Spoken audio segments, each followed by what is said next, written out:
Nityananda, everyone?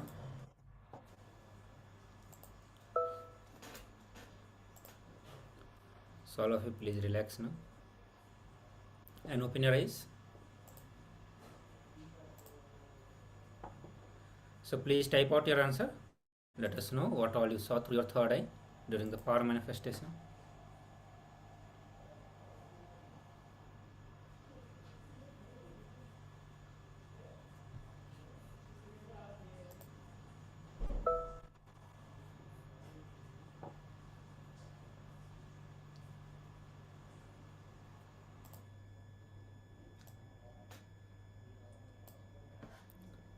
So please type out your answer. Let us all know what all you saw through your third eye during the power manifestation, and then I'll project the answer also.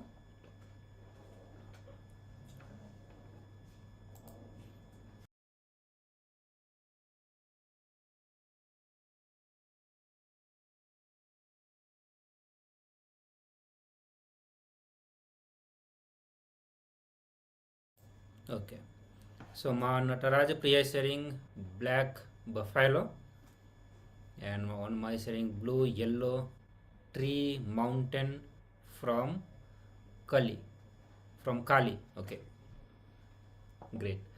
So now let's see what we were projecting. Yes, so it is Kala Bhairava. So morning saw tree, mountain from Kali, but it is Kala Bhairava. Okay, it's close to that. Black buffalo, it was black Kala Bhairava, not buffalo. Blue and yellow. So blue and yellow is not there. Yellow is there. Yellow as a complete screen, it is there. But the actual picture which you are supposed to scan is not yellow. It's Kala Bhairava. Yes, great. So thank you everyone for participating in this power manifestation, and now we'll move to next session. And next session we are going to watch Swamiji talking about giving the understanding on contradicting desires. So when it comes to manifesting our desire, it's very important to understand that we are having clarity in what we want. Many times we find that we want something, and at the same time we have some opposite desires also. Like one side you want to be very, very active lifestyle, and at the same time you want to be just relaxing whole day, enjoying tea, coffee, or whatever you want to enjoy. So like that, many such contradicting desires will be there. So it is important that we need to see in what all way in our desires there is a contradiction, there is a conflict, or there is a confusion in the desire that we are carrying, and what all way it impacts us, or rather what all way it expresses. So when you have a contradiction in the desire, what is the way to find it out? There is always an outcome, or there is always a way life expresses to us when we have contradiction in the desire. There is a certain way life expresses to us, or certain quality we start expressing rather than quality, certain kind of incompletion you start expressing, or emotions you start expressing when you have conflict in your desire. Same way, when you have a confusion, there is a certain kind of emotions that you go through. So through those emotions also you will be able to understand whether you have a contradiction, conflict, or confusion in the desire, and then Swamiji will be guiding you how to bring completion. So that's the ultimate goal, bringing the completion, bringing clarity in the desire, so that we can work for it and we can manifest that as a reality. So let us listen to the discourses from Swamiji.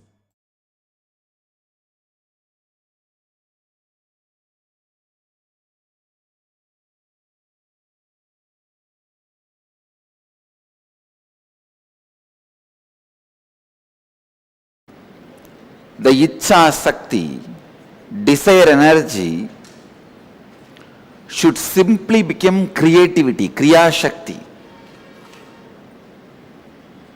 It should not have any perversion.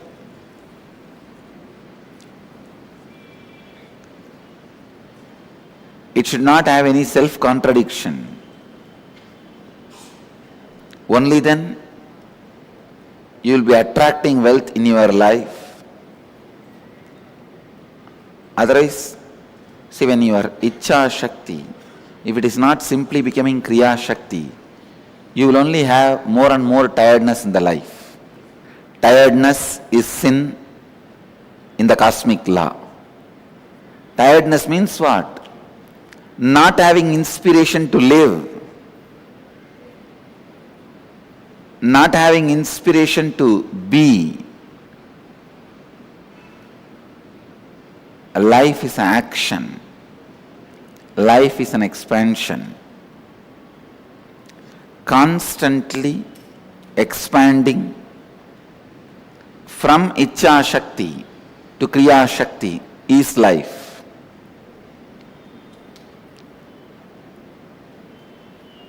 We will work on this self-contradicting, conflicting, complicating engrams. Let us first dig out them, then we will get into the Kriya. Please, write down all the desires you have related to money in all three forms: yearning, spending and saving. For each of these desires, identify if you have any conflict. Clearly describe the conflict. Means you feeling like one time like working, other time going and lying down in the beach for vacation. Make a list of conflict-free desires you have in all the aspect of wealth: earning, saving, spending. It's a very powerful workout.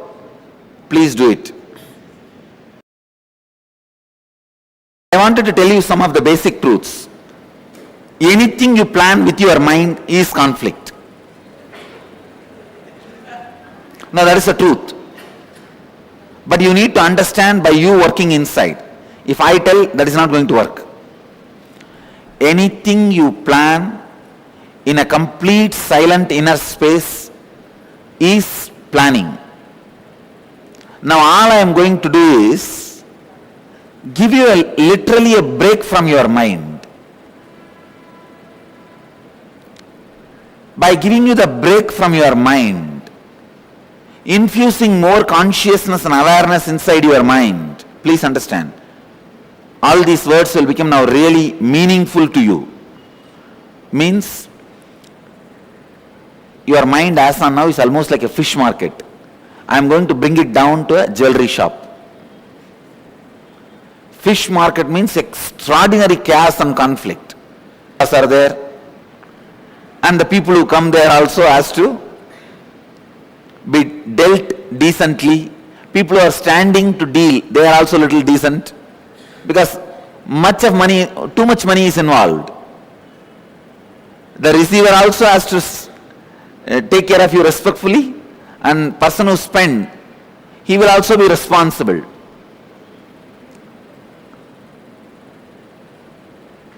I am bringing the louderness and chaos of your mind to a lower frequency and raising the silence and awareness of your mind to higher frequency.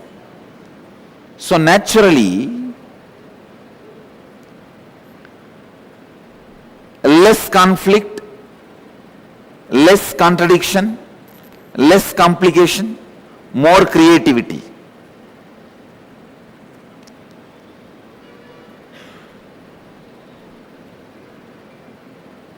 We'll start the Kriya.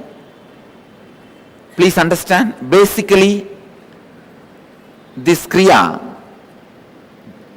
infuses tremendous creativity in you by bringing peace and silence and awareness, breaking one of your powerful blockage, we call it Hridaya Grandhi, powerful knot, which constantly creates fear and complications. Breaking that, bringing awareness. Please sit in Vajrasana. Vajrasana means sitting on your knees. If you feel you won't be able to sit in Vajrasana, you can sit in ordinary Siddhasana. First, warming up. Bastrika. Bastrika means use your lower abdomen muscle to pull and in, like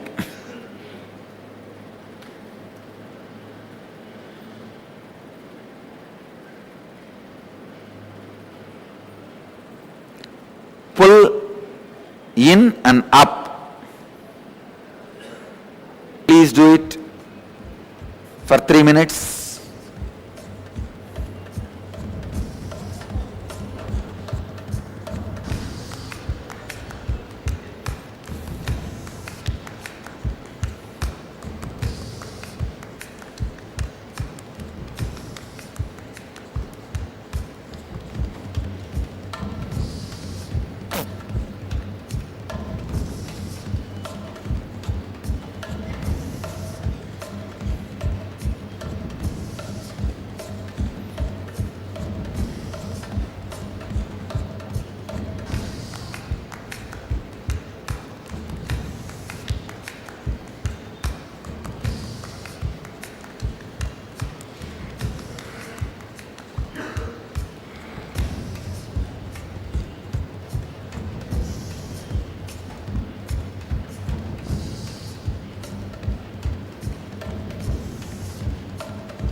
Stop. Next, Shitali, please understand. Roll your tongue like a tube. Roll both sides of the tongue like a tube. Stretch the tongue and roll it like a tube. Roll both sides. Inhale through the tube. Let me show you. When you are full, hold. Hold as long as you can, then exhale as slowly as possible. Inhale like a tube. Hold. Hold as long as possible, then exhale as slowly as possible. Do this for 7 minutes. This will bring tremendous healing energy into the body. Restful awareness. Please do this Kumbhaka. Close your eyes and do it. Protrude your tongue. See, first stretch your tongue out. After that, then roll.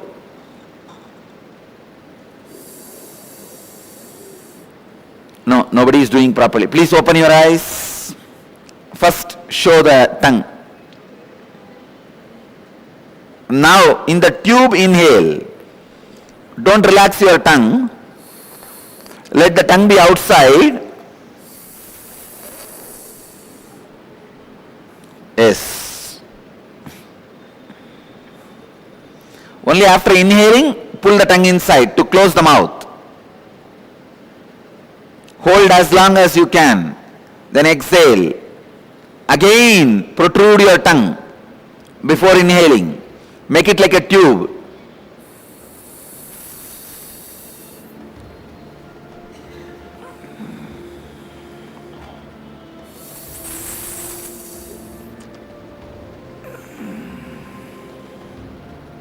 Do this continuously.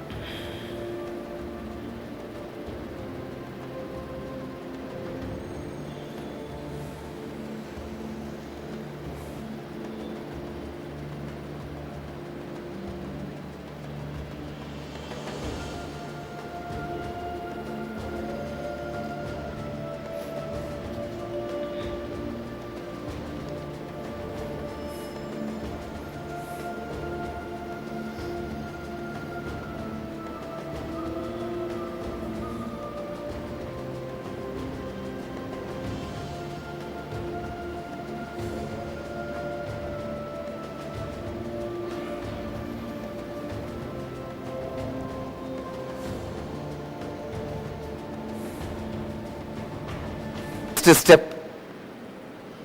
Please understand. Now the Trishula Kumbhaka. Through both the nostrils and the mouth, inhale simultaneously. Let me show you. Once you finish inhaling, hold as long as you can.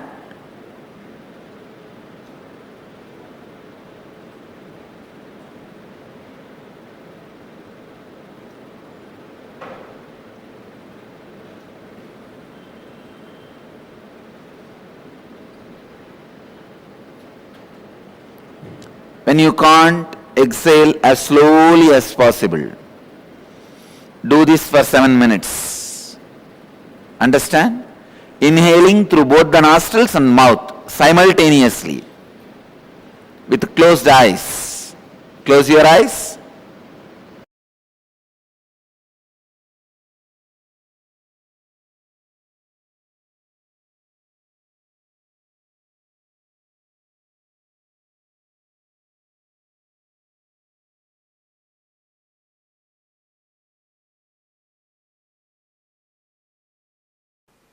Your desires are your life. Your desires are your life. Listen. It's your desires which infuse life into you, and it's your desires which infuse energy into you. Same way, conflicts in your desires brings tiredness in you. Contradictions in your desires brings boredom in you. Confusions in your desires bring frustration in you. Please understand. Your desires are your life. Conflict in your desires bring confusion in you.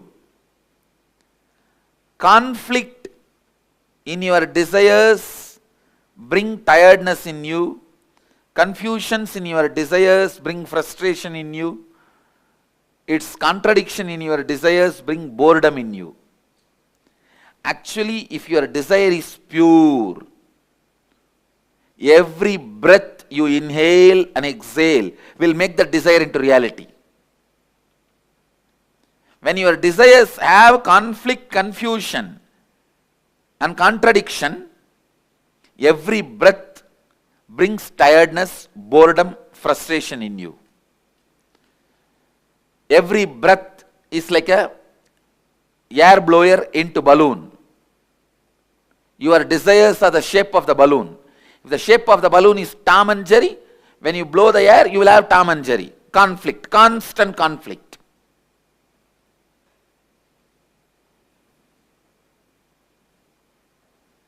If the shape of the balloon is just round, when you blow the air into that balloon, you will have a round balloon. The shape of the balloon is tall. When you blow the air into it, you will see tall balloon. Your breath infuses energy into your desire. So the one and only thing you need to do in your life is not giving up desire, but removing the conflicts, confusions, contradictions in your desires. Please understand, renunciation is not giving up your desires, it is giving up conflicts, contradictions, confusions in your desire. One of the biggest mess up happened in the field of spirituality is wrong understanding. Renunciation means giving up desires. That's the worst understanding happened or misunderstanding happened in the spiritual field. Raga means attachment. Araga means detachment. Viraga means renouncing the conflicts, confusion and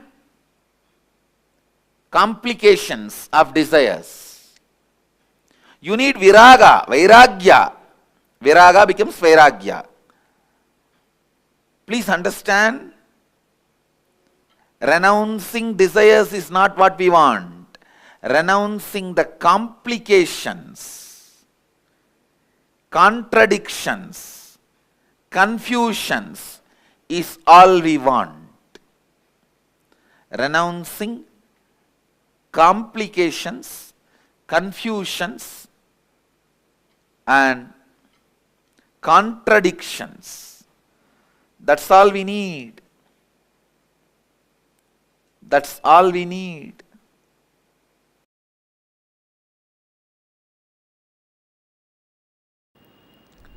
Removing the self-contradicting desires of your inner space.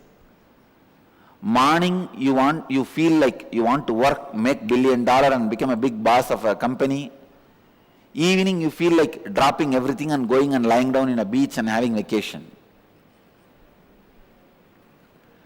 See, one side, you enjoy the busy life. The other side, your mind just want to get rid of everything. This constant oscillation, not having clarity, not having stability,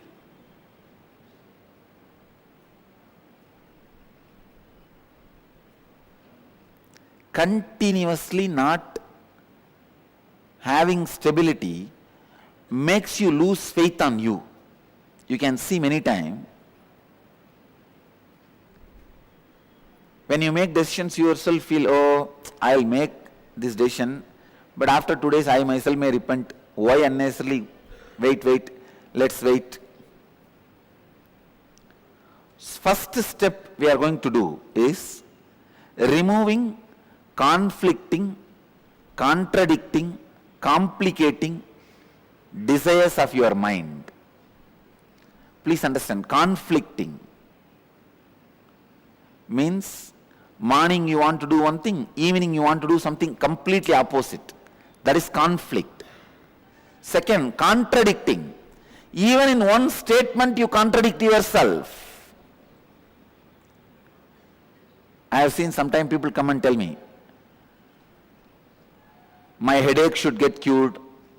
The more and more number of times you tell, my headache should get cured, my headache should get cured, you are strengthening your headache inside. Because any word repeated more and more number of times inside is going to become strong inside. When you say more and more number of times, my headache should get cured, my headache should get cured, I should get rid of headache, what happens? Headache becomes more stronger in you. More number of times you remember the headache. Many times you strengthen your enemy inside you by repeating him in you.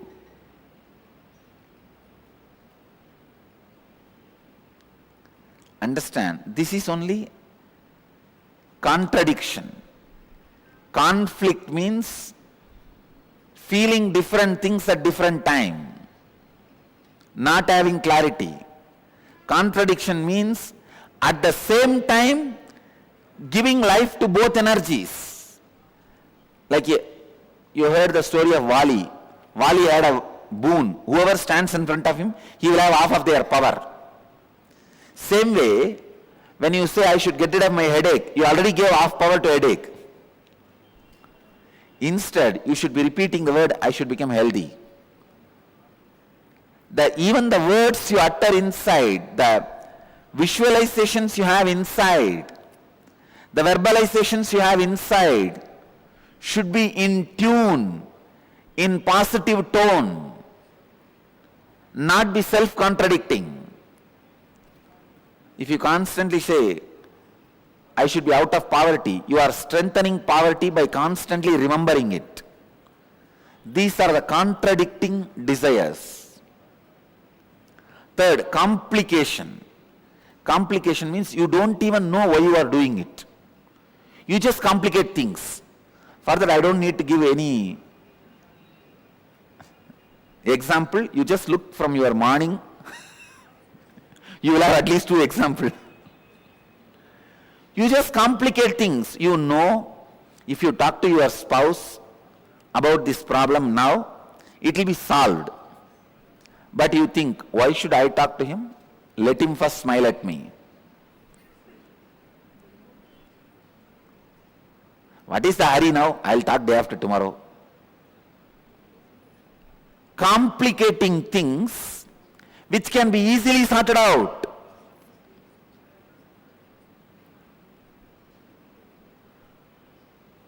Many of your desires, your movements, your actions, you complicate. Because you have a prejudice, it cannot be solved. All of you understand? How you relate with yourself.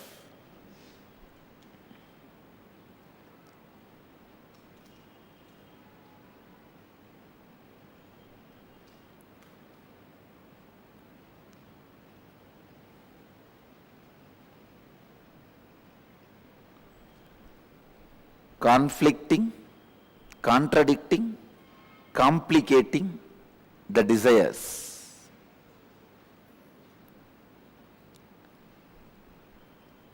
I also wanted you to understand how you relate with yourself. In two ways you relate with yourself. First, the lower identity or the lower ideas you carry about you, or the higher identity, higher ideas you carry about you. If I have to give an example, very small things sometimes you feel, no, I cannot walk 3 floors and go to my office. So I don't want that job. Sometimes very small things, you complicate it so much and you really believe it is a big problem. I am giving you one example. But look inside, you will see hundreds of examples where such a small thing, because of the lower ideas you carry about you, and same way sometimes you carry very high ideas about you, and very difficult things, very difficult for others, you finish it so easily because the ideas you carry about you. Now first I want you to work. I'll give you a small exercise to work on the ideas you carry about you, so that I'll lead you to the next level of conflicting, contradicting, complicating desires. You felt very low and unhappy. Describe the incident and write down the experience you had about yourself. Contemplate and write down the lowest ideas you carry about you. I am not capable, I am not good enough, I am a failure, whatever you are carrying. Second, recollect the first incident in your life when you had the first idea about money. What were your first thoughts and engrams about money? Third, scan your whole life and identify if you had incidents in your life where you are left incomplete in aspect of money. Means feeling unfulfilled because of money. Write down the wounds that God created in you and in your relationships because of money. Answer these 3 questions. I'll make you understand conflicting, contradicting, complicating desires, and how the higher identity, lower identity you carry. It is almost like a bypass surgery. Please, I'll give you the example.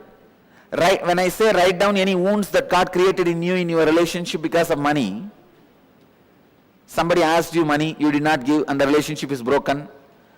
Or you gave money to somebody and they did not return it, the relationship is broken. Or you asked money, they did not give and the relationship is broken. Mention all those, record all that. Then I'll give you the deeper insights. Listen. I'll give you the simple introduction about the process we are going to do now.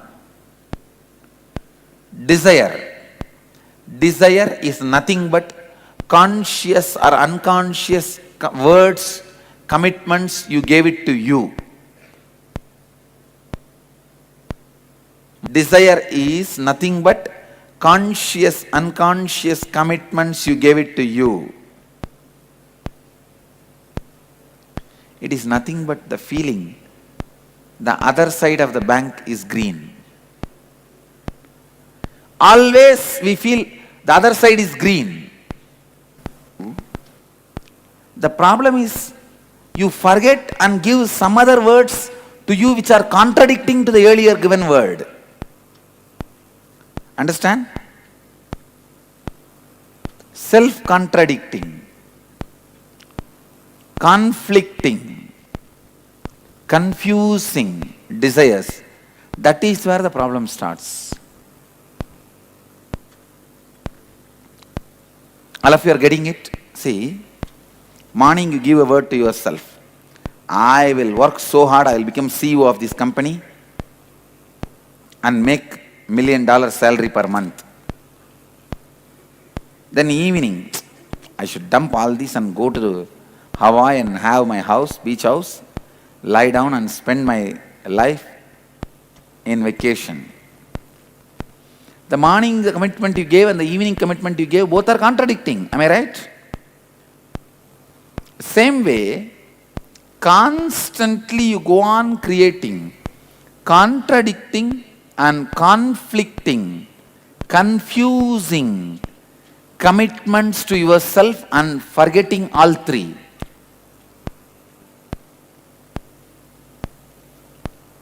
There are, see, one is contradicting, another one is conflicting. As I said, one which is conflicting means morning you want to work, evening you want to go for vacation.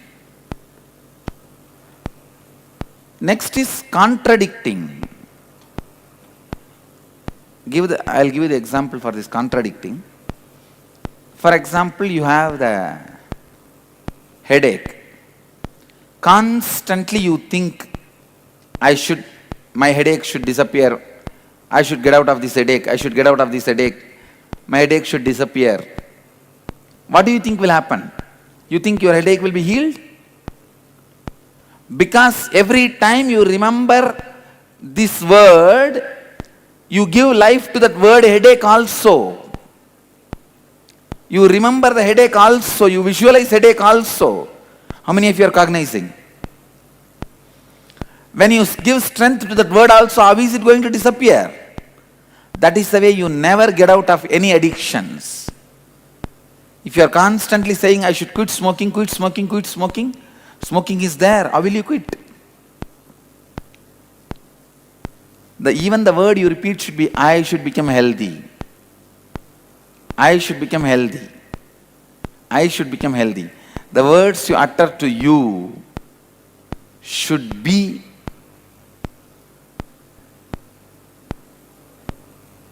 right word. And then the third is confusing desires. You want to become a painter, artist, finally you land up in learning some computer skills. Thinking that in computer you will learn painting. Is anyway the actual painting art and computer painting is going to be similar? Confusing desires. How many of you cognize these confusing desires? That you play with this with your life. You do it. Please listen. Take it up. Go back to the earliest incidents in your life where you received the first ideas and notions about desires. Describe the incident clearly. First time when you heard about what is desires. Describe. Look deeply into your life and list down all the desires you have related to sensory pleasures, etc. Look deeply into your life and list down all the desires, name and fame. Look deeply into your life and list down all the desires you have related to health. Look deeply into your life and list down all the desires you have related to wealth. only if you pen down all the answers, I can help you to find the root thought pattern. Look into your life and list down all the desires related to relationships, desires related to spirituality, and then the second sheet. Please take up the second sheet. This is about the conflicting desires and contradicting desires and confusing desires. By the time you complete answering all these questions, you will be a Buddha. Now look in and answer. Internalize, answer. You will realize desire is not a big enemy, or it cannot give you suffering. It is your idea about desires gives you suffering. Clear? Come on, please start penning down.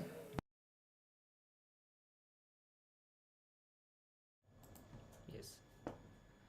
Nitan, everyone. So as you watched the understanding, getting the understanding from Swamiji on contradicting, conflicting and complicating desire. At the same time, Swamiji also guided you to do the assignment, the internalizing exercises. Only when you write all that, Swamiji will be further able to guide you to find the root pattern. So I'm going to project the same assignment again on the screen so that all of you can start finding it out, and then again you are going to get into a process directly by Swamiji. As Swamiji said that only when you do these assignments, he can help you to find the root patterns associated with the all this desire. So let us be sincere and start working on the assignment and find out all the patterns, all the conflict, contradiction and complications in the desire. So I'm going to project one after another all the 3 assignments that you are supposed to be doing, means identifying contradiction, then we'll work on conflicting desires and complicating desires. So please start now.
Nityan, everyone.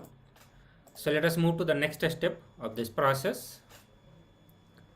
So look in deeply in your life and identify, and at the same time write down all your contradiction or contradicting desires.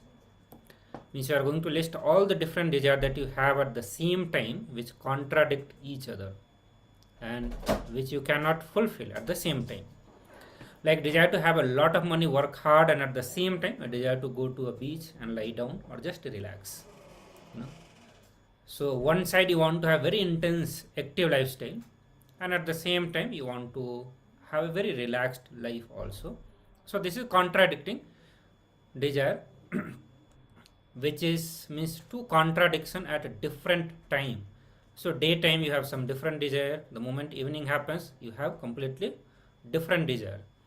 So contradicting desire will not be happening simultaneously, not at the same time, but that will be happening at two different times. So please find it out and write it down.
Nityananda everyone.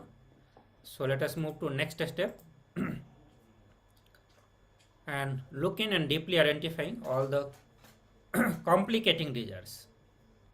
So in this round, initially you did contradicting, conflicting. Now you are going to be looking into all the complicated desires. So look deeply in your life and list down all the complicating desires, all the complications that you have in your desire. Means all the desires where you are confused and do not have the clarity of what actions you need to take to directly fulfill them. So all sorts of confusion that you have, means literally there is no clarity on how to proceed to fulfill those desires. Like you have a desire to be a painter, but you do not have the clarity as to how to make it happen. So you end up learning, stitching, graphic designing, all the unnecessary things, all the random things, before you finally get clarity that how to directly learn painting. So I'll give you a few minutes for this. Please start writing it.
Nityananda everyone, all of you can relax now. So I'm sure all of you have written down in detail for all the 3 steps: conflicting, contradicting, and confusing desires. Complicating desires. So now we are going to be working on bringing completion with the root pattern related to contradicting desires. So we are going to have a guided exercise by the Supreme Pontiff of Hinduism himself to help you overcome the contradiction in your desire. So let us listen to that video.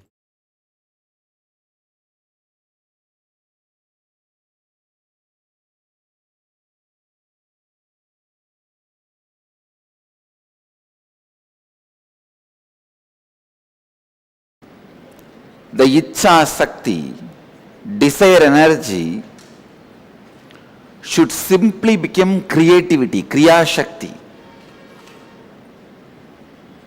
It should not have any perversion.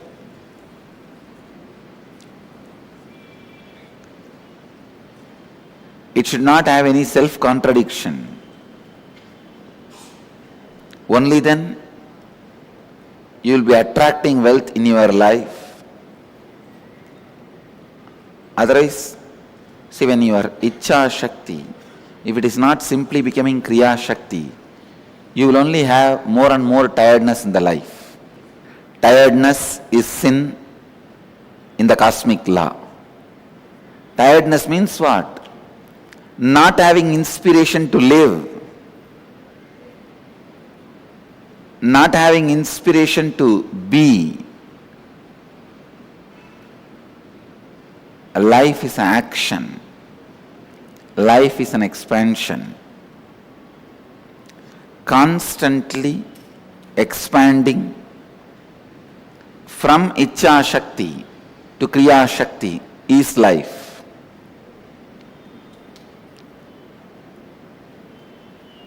We will work on this self-contradicting, conflicting, complicating engrams. Let us first dig out them, then we will get into the Kriya. Please write down all the desires you have related to money in all 3 forms: yearning, spending, and saving. For each of these desires, identify if you have any conflict. Clearly describe the conflict. Means you feeling like one time like working, other time going and lying down in the beach for vacation. Make a list of conflict-free desires you have in all the aspect of wealth: earning, saving, spending. It's a very powerful workout. Please do it. I wanted to tell you some of the basic truths. Anything you plan with your mind is conflict. Now that is the truth. But you need to understand by you working inside. If I tell, that is not going to work. Anything you plan in a complete silent inner space is planning. Now all I am going to do is give you literally a break from your mind. By giving you the break from your mind, infusing more consciousness and awareness inside your mind, please understand, all these words will become now really meaningful to you. Means your mind as on now is almost like a fish market. I am going to bring it down to a jewelry shop. Fish market means extraordinary chaos and conflict. Jewelry shop means little organized. Spy cameras are there. And the people who come there also has to be dealt decently. People who are standing to deal, they are also little decent. Because too much money is involved. The receiver also has to take care of you respectfully, and person who spend, he will also be responsible.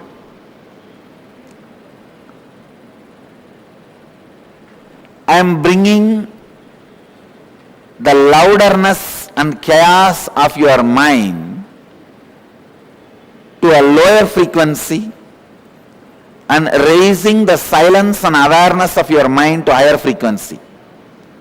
So naturally, less conflict, less contradiction, less complication, more creativity.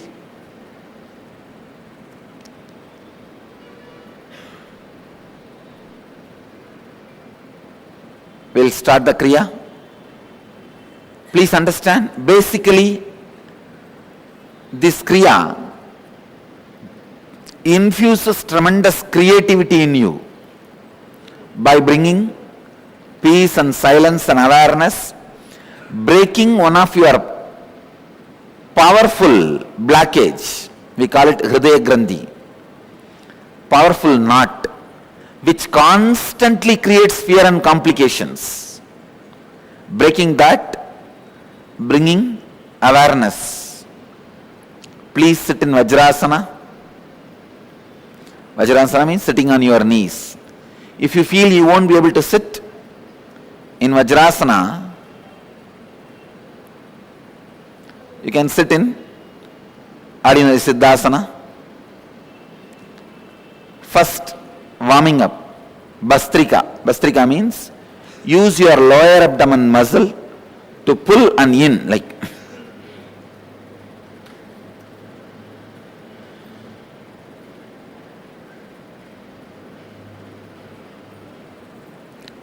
pull in and up. Please do it for 3 minutes.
Stop.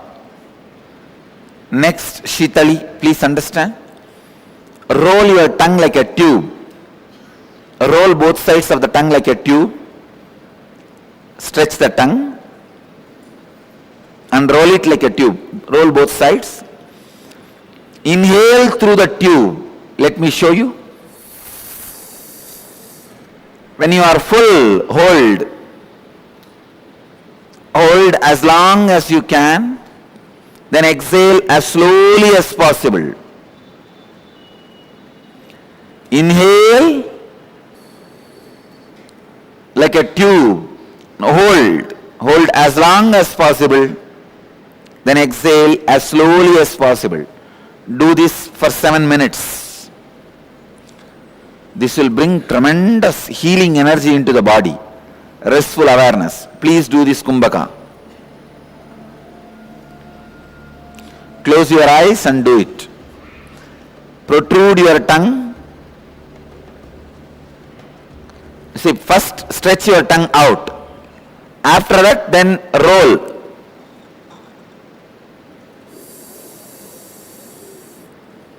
nobody is doing properly. Please open your eyes. First, show the tongue. Now, in the tube, inhale. Don't relax your tongue. Let the tongue be outside. Yes. Only after inhaling, pull the tongue inside to close the mouth. Hold as long as you can. Then exhale. Again, protrude your tongue before inhaling. Make it like a tube.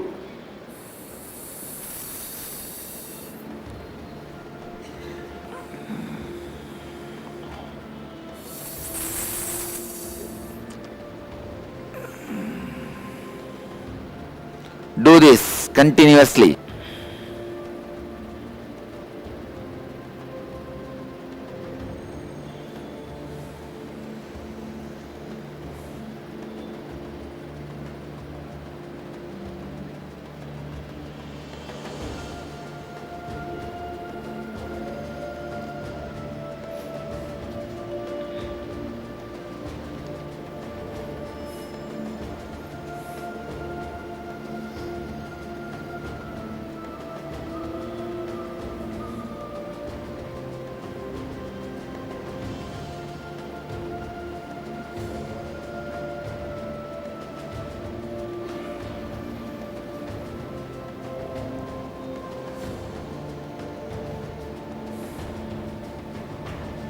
Next step, please understand. Now the Trishula Kumbhaka. Through both the nostrils and the mouth, inhale simultaneously. Let me show you. Once you finish inhaling, hold as long as you can.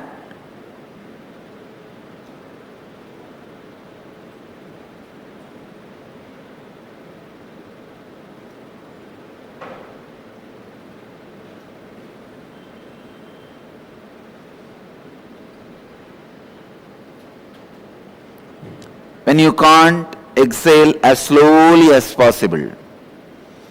Do this for 7 minutes. Understand? Inhaling through both the nostrils and mouth simultaneously with closed eyes. Close your eyes.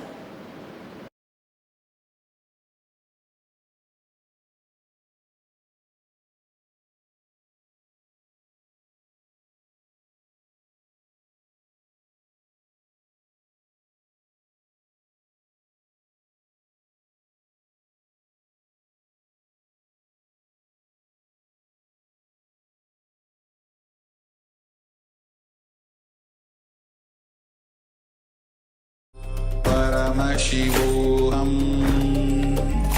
Om Nityananda Paramashivoham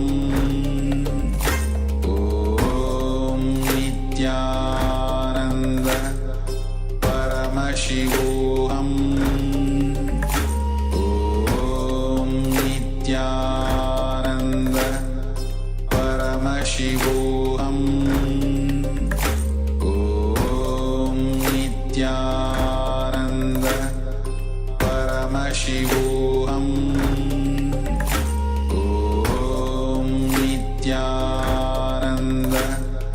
Paramashivoham Om Nityananda Param. Yes, Nityananda everyone. So I hope all of you enjoyed this powerful meditation technique to remove contradiction from your desires. Now after this we are going to get into another guided meditation by the Supreme Pontiff of Hinduism himself, and in that meditation you are going to be learning how to manifest a magnificent state of bliss. So this is also going to be a guided meditation. So I request all the participants, please get ready for the next set of meditation.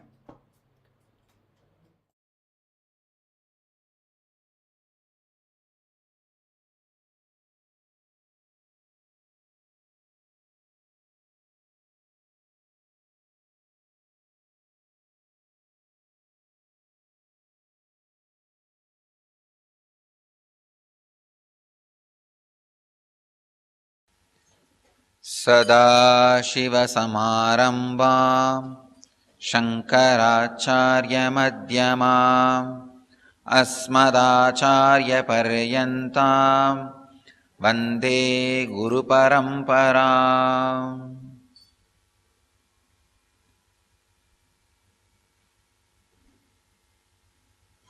I welcome you all with my love and respects.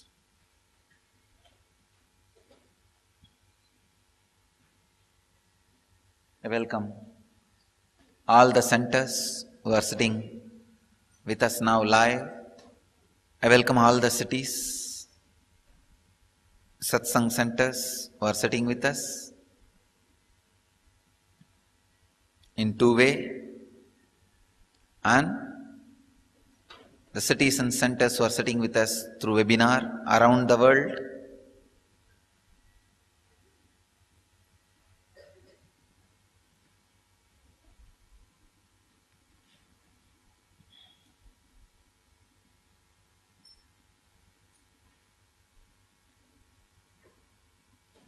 Today's subject for the satsang: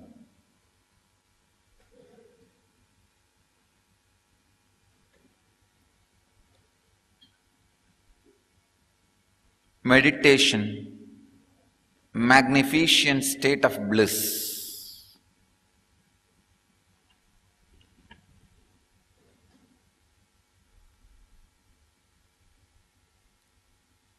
As I said, I am speaking on Vibhudipada, 3rd chapter. Today's 3rd chapter, 2nd verse, and 108th sutra of Patanjali's Yoga Sutras.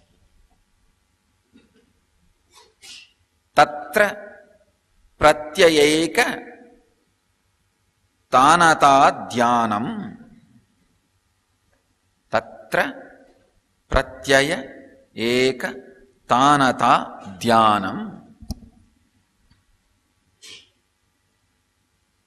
Swami Vivekananda translates this sutra as an unbroken flow of knowledge about that object is dhyana.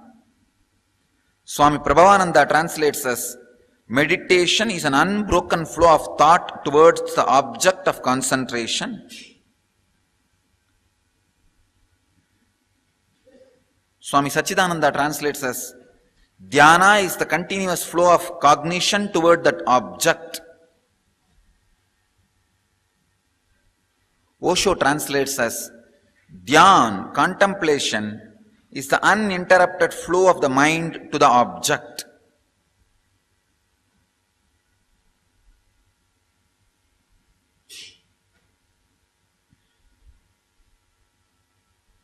I'll translate this word dhyan as raising the frequency to the certain level, the object on which the meditation is happening and the object which is meditating, both of them lose their boundary and becoming one with each other. This is what I will call as dhyana. Please understand. I am not just translating. I am giving you the exact meaning. Dhyana means, for example, if I am meditating, doing dhyana on this cloth, raising the mind to certain frequency where the mind and this cloth loses the idea of boundary and they disappear into some space where there is no difference, where there is no two exists. It is all about one. Please understand.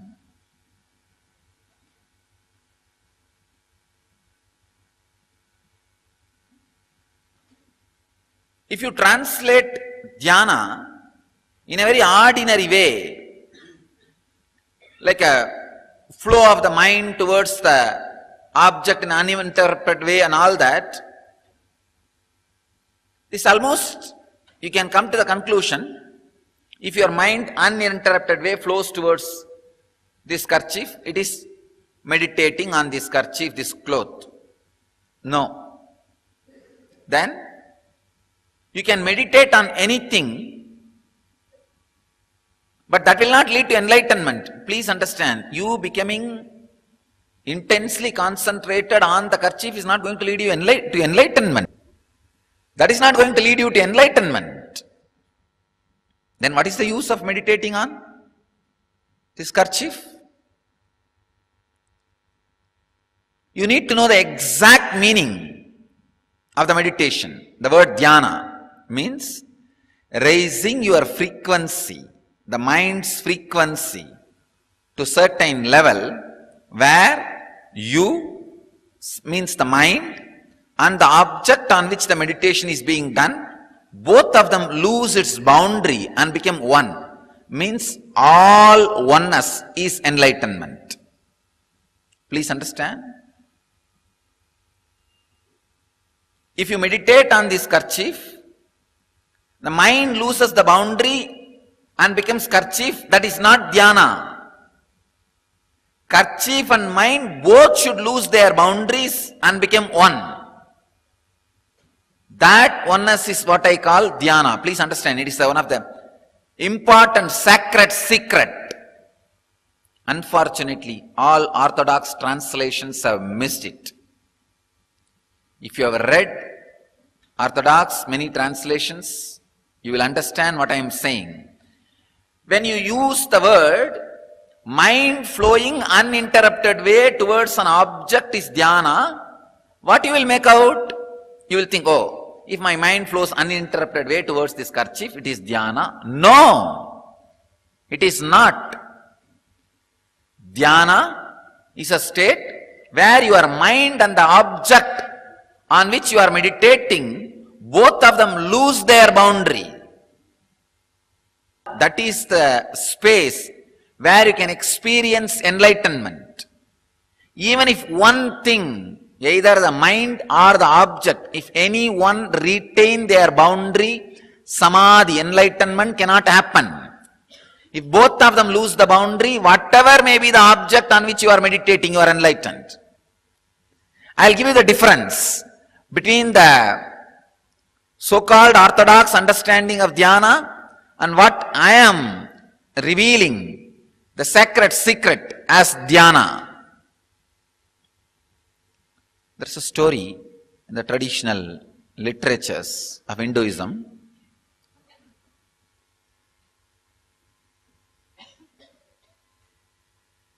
Story of Rishi, Bharata. This Rishi was supposed to be a renunciant, staying in the banks of a river. But one day, he saw a deer dying, giving birth to a small child, baby deer, whatever word you use for baby deer.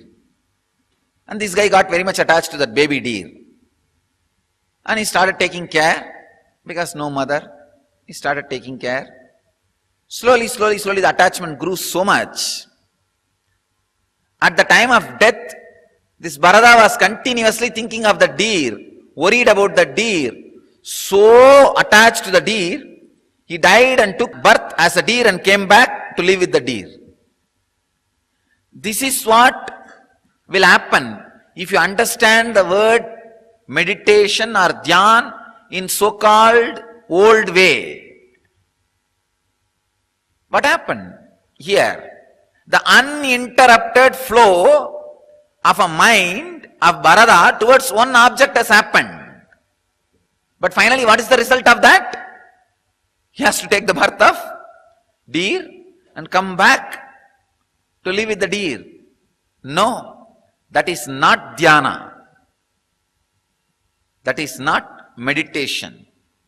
Meditation means where the mind which is meditating and the object on which the meditation is done, both lose its boundary. When the boundaries are lost, you experience samadhi, the extraordinary powers and siddhis and realizations. I'll give you another one example. One suppressed class person, so-called untouchable, wanted to have initiation and want to meditate on God. But that village guru is not interested in initiating him. He said, no, I will not initiate a suppressed low-caste person. So this low-caste person made an idea.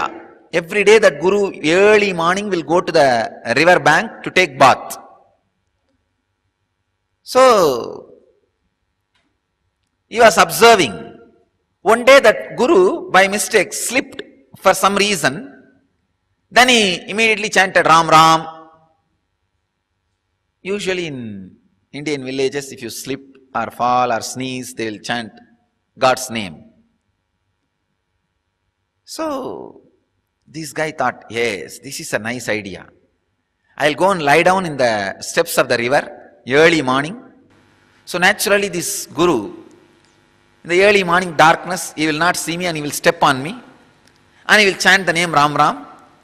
So I'll take his feet touching my head as an initiation and word he utters as a mantra. So he goes and lies down with this plan. But naturally that guru is not an enlightened guy. He did not chant that Ram Ram last time with awareness. So many people were around him, so he chanted Ram Ram. Now early morning, darkness, nobody is there. He was all alone coming to the river to take bath. Plan almost worked out. That guy really put the foot on this low-caste person's head, slipped, but unconsciously he shouted, "Buffalo! You buffalo, what are you doing here?" He shouted. So anyhow, the disciple cannot say, no, please change the word and give me the Ram name, Ram Ram. No. The disciple was a courageous guy, intelligent guy. He decided, I'll take his feet touching my head as initiation and the word he uttered, buffalo, as the mantra. And he sits with the courage and intelligence and confidence, starts raising his frequency of the mind towards the object buffalo. Please understand, it is not uninterrupted flow of the mind. It is raising the frequency of the mind where the object and the mind, both of them lose their boundaries. And he experienced that. And the divine appeared in the form of the golden buffalo, and his mind and the buffalo idea, both of them lost the boundary, and the high frequency was experienced by him as samadhi. Then the local village festival, they are trying to bring the deity out of the temple. He sees the deity in the buffalo form. The priest was trying his best to get the deity out. It's not coming out for some reason. They were all shocked. Why the deity is not coming out? Then this low-caste man, he shouts, "Hey, it's because the buffalo's horns are stuck in the doorway. Little lower it." He goes and lowers it and immediately deity comes out. Means, please understand, the power of object and the mind losing its boundary and vibrating in same frequency. It's a subtle difference, but an important difference. Please understand, subtle but an important difference. This is a very important truth. This is the sacred secret hidden in the sutra, which needs to be revealed. In every sutra, the sacred secrets are hidden. Understand? Dhyana is not just your mind flowing uninterrupted way towards an object. No. Dhyana is raising your frequency of the mind to certain level where your mind and the object on which your mind is meditating, both of them lose their boundary and merge into the oneness. If the oneness is not the base, meditation leads to unconscious sufferings. Meditation means that constantly being connected to some object. What is the use? No. That's no way going to help you. That is not going to help you. So,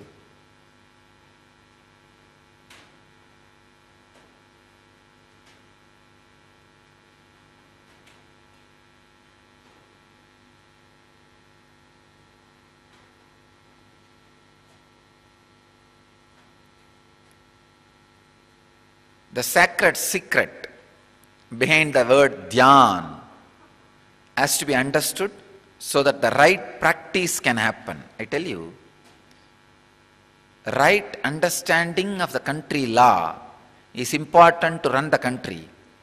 Right understanding of the cosmic law is important to experience the cosmos. These are cosmic laws. A small misunderstanding or misinterpretation or wrong understanding will lead to misery, not to one person or two persons, thousands of people. That is why I warn you again and again and again. Listen to those great secrets, internalize these great secrets with a lot of care, because the cosmic law, the ideas which you internalize, is going to play a major role. The way in which you think, the way in which you work, the way in which you do the strategy planning about your life. Wrong strategy is not only dangerous for you, dangerous for everybody.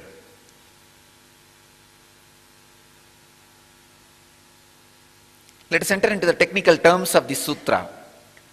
Tatra pratyaya eka tanata dhyanam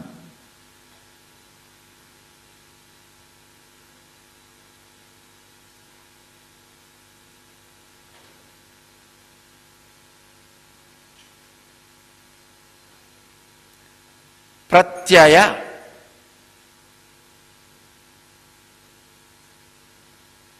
The word pratyaya can be translated as cognition, awareness principle, awareness perceiving, different words.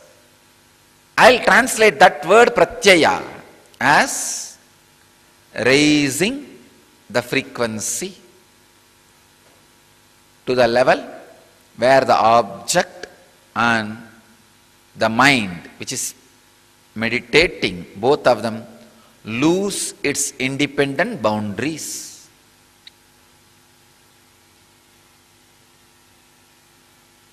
Please understand.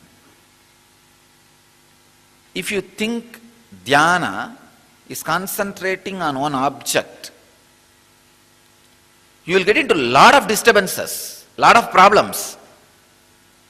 Many of the Western psychotherapists who started working on the inner space consciousness, including this positive thinking and all, got into a lot of problems. I have seen these people who teach positive thinking, stop worrying, start living, this kind of ideas. And if you see their personal life, they are filled with depression, because now they have one more worry, how to stop worrying. It's like people take sannyas, celibacy vow to achieve enlightenment. Finally, after a few years, how to maintain the celibacy vow becomes a major main focus than enlightenment. That's a wrong space to be in. It's like you get into a train to reach Delhi. By the time you get so attached to the train and you brag about your train so much to the whole world, now the whole priority and everything to become how to be inside the train, not to reach the Delhi. Then you decide, whether train goes to Delhi or this side, that side, I'll sit in the train itself. And we will have to do something to be in the train forever. Because to the whole world I declared and claimed this is my train and all these things. Now you yourself will fix somebody to stop the train and break the railway track so that the train does not reach Delhi. You are there in the train all the time. This is what I call perversion. Please understand. I have seen people getting perverted in the name of Dhyan. That's the most sad part. Most sad part. The purpose is lost. It's really sad. I have seen these people in the name of Dhyan, all kinds of foolish ideas being taught. Understand, flowing towards certain object can never be called as Dhyan. That can lead to more and more irritation, agitation, suffering, restlessness. Raising your frequency where your mind and the object loses its boundaries is Dhyan. That is Dhyan.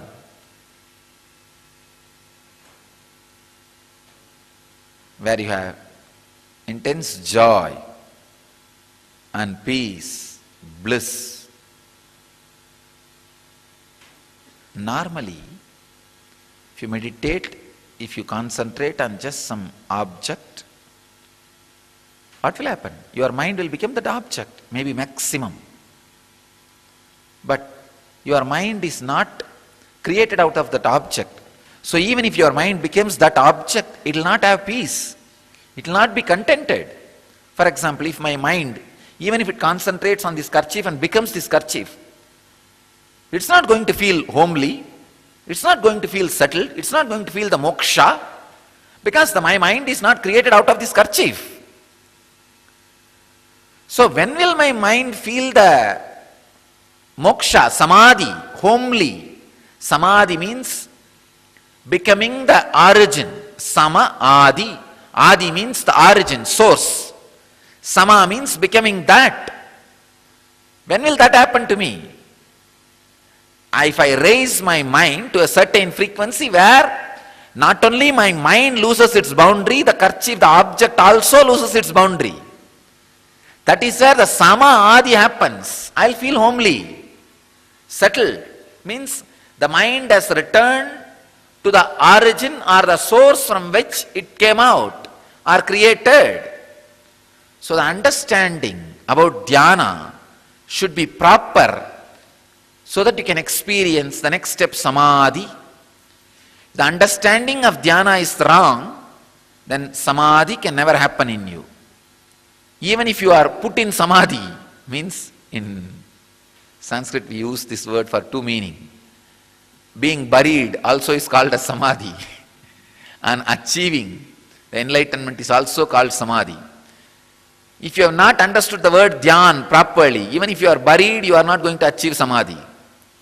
If you understand the word dhyan properly, even if you are buried, you will be in samadhi. There is a big difference. The sacred secret you need to understand in this sutra is raise the frequency of the mind to a level where not only your mind loses its boundary, the object on which you are meditating, that also loses its boundary. And both enter into the essence from where both came out. Dhyana is raising the mind to a level where my mind and the object, kerchief, on which the meditation is happening, both of them lose the boundary and become one with the frequency from where both came out. That is what will give the eternal peace, the homeliness, sama adi, becoming one with the origin, source. So, I wanted you to contemplate on this sacred secret and how you are missing this one word dhyana and doing many mistakes in your life. Just contemplate on this one idea. I don't want to give you too much words today. This one sacred secret can solve many of your problems, because whole life, whole day you are concentrating on something. If you are concentrating with this clarity, your day-to-day life itself can become Nitya Dhyana. If you are not having this understanding, even your Nitya Dhyana will not be a Dhyana. It will be just some concentration, leads to more restlessness. So understand this and do your dhyana, do your Nitya Dhyana, do your life based on this understanding. I request you all to have this understanding in your dhyana, and I bless you all to achieve, live, experience, express, radiate and share the eternal bliss. Nityananda.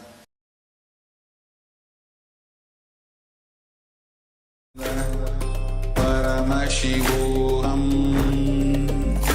Om Nityananda Paramashivoham Om Nityananda Paramashivoham Om Nityananda Paramashivoham Paramashivoham Om Nityananda Paramashivoham Om Nityananda Paramashivoham Om Nityananda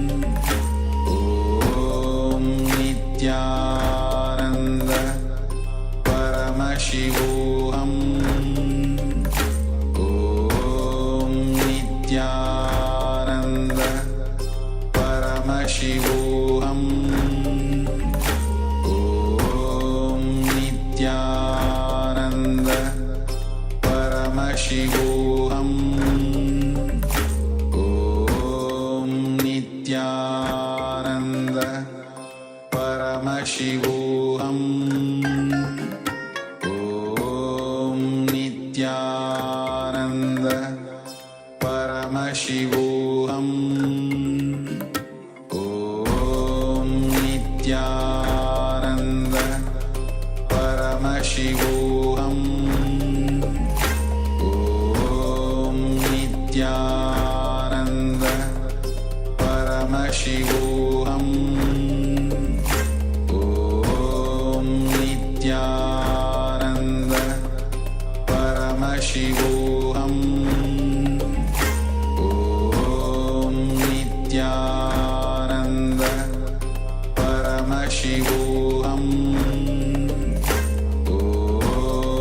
Nityananda Paramashivoham Om Nityananda Paramashivoham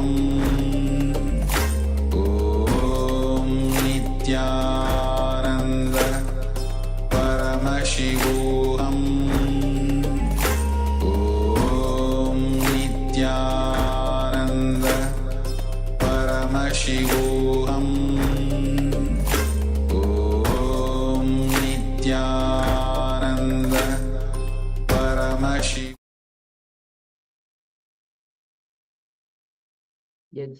So after this partial relation by Swamiji, where he described how the Patanjali described dhyana.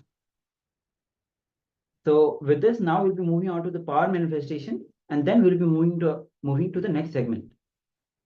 So this power manifestation, we were doing the third eye reading with having the breath. So basically, we are drawing a picture, seeing the picture through blindfolded and drawing it. So let's enter into the next round of it. So I request all the participants to close their eyes and put the eye bands on their eyes.